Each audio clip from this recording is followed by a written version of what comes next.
কি গন্ধ এটা গায়ে, ছি। আমি বোধহয় মাছ রান্না করেছিলাম বলে গায়ে ওরকম একটা স্মেল আসছে। মাছ? What the fish? ছি, এই শাকা পলা, একই শাড়ি, রোজের মাথায় সিঁদুর, মানে রোজই একই জিনিস পরতে হবে নাকি? চুলে চিপচিপে তেল, মানে এই করতে এসেছো তুমি আমার লাইফে।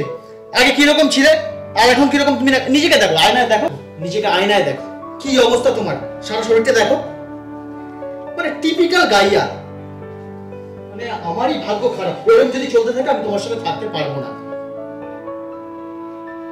নিজেকে চেঞ্জ করো, বুঝলে?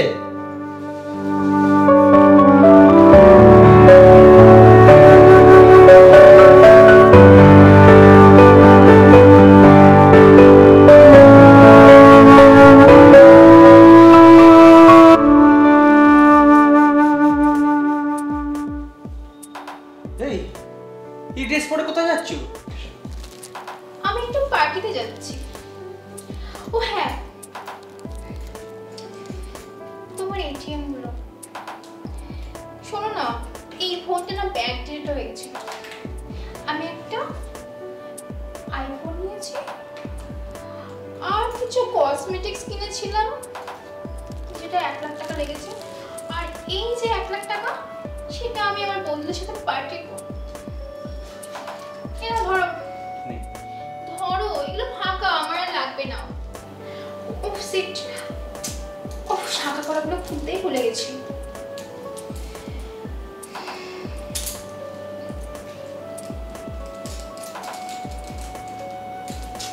একটু ধরো।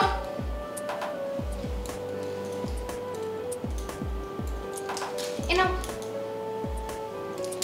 বাই।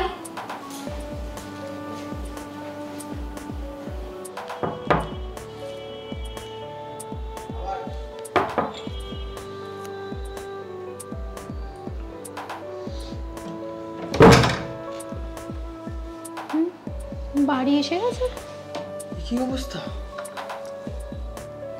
হেই, কি করছো তুমি? ভাই, তোমার জিনিস তুমি সামলাও, বুঝলে তো, বড্ড ভারী। এটা কে? শেষ হয়ে গেছে, একটু মদে না দেবে? অবস্থা, রাতের বেলা কিসব মাতলামো করছো তুমি? লজ্জা করে না? কে? শোবো। আরে পড়ে যাবে, ছোট রাজ্যের ঝামেলা আমাকে সামলাতে হবে।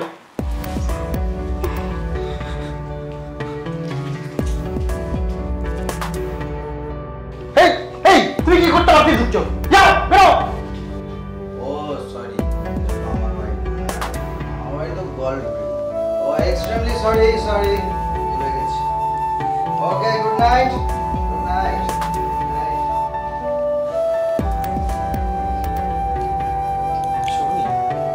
আমার পেটে খিদে চোচো করছে, আমি অফিস থেকে কিছু না খেয়ে এসেছি, আমি আর পারছি না খিদের জ্বালা। তুমি তাড়াতাড়ি কিছু বানাও, একটা রান্না করে রাখো নি এখনো পর্যন্ত।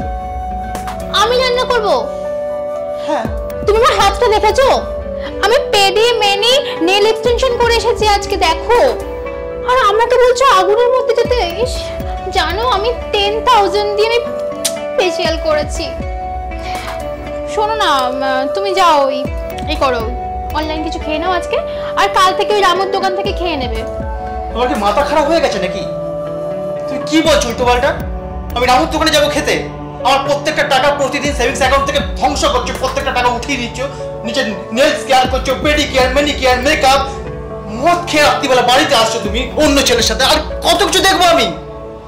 আমার উপর চোখ রাঙাবে না। তুমি ওই ঘরে গিয়ে শো। শোনো, তুমি কিন্তু এবারে বাড়াবাড়ি করছো, এরকম যদি চলতে থাকে না আমি তোমাকে ডিভোর্স দিতে বাধ্য হবো। যাও যাও, এখন যাও, তুমি যাও, আমার চোখের সামনে ভালো লাগছে না। এই কি বলছো তুমি এসব?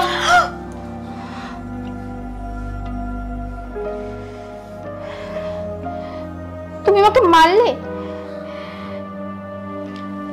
এখন তোমার মনে হচ্ছে আমি বাড়াবাড়ি করছি? যখন আমি ঘর সংসারে কাজ করছিলাম, বাসন মাজতাম, তোমার খেয়াল রাখতাম, যখন আমি তোমার পছন্দের রান্নাগুলো করতাম, তখন তোমার মনে হতো আমার গা দিয়ে আঁশ গন্ধ বেরোচ্ছে, আমার মাথায় তেল মাখলে মনে হতো আমার গা মাথা চিপচিপ করছে। এখন কি হবে বলো? এখন তো আমি আপডেট হয়েছি তোমার জন্য, শুধু তোমার জন্য, তোমার বন্ধুদের দেখাতে হবে না? সরবি, আমার ভুল হয়ে গেছে সরবি, আমার তুমি ক্ষমা করে দাও। আমি আমার বন্ধুদের লাইফস্টাইল দেখে নিজেকে ওইভাবে পাল্টাতে গেছিলাম। আমি চেয়েছিলাম আমার বউটাও যেন ওদের বন্ধুর মতো হয়। সব কিছু আমার জন্যই হয়েছে। তুমি প্লিজ প্লিজ আমাকে ক্ষমা করে দাও। আমার এরকম ভুল কোনোদিনও হবে না। তুমি যেভাবে থাকবে, যেমনভাবে থাকবে, আমি তোমাকে সেইভাবেই ভালোবাসবো সব সময়ের জন্য। কখনো বলবো না যে তুমি চেঞ্জ হও, তুমি নিজেকে পাল্টাও না।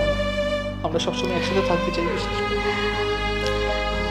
আমিও তোমার এই পরিবর্তনটার জন্যই নিজেকে চেঞ্জ করেছিলাম। ক্ষমা করে দিও, তোমার অনেকগুলো টাকা নষ্ট হয়ে গেল।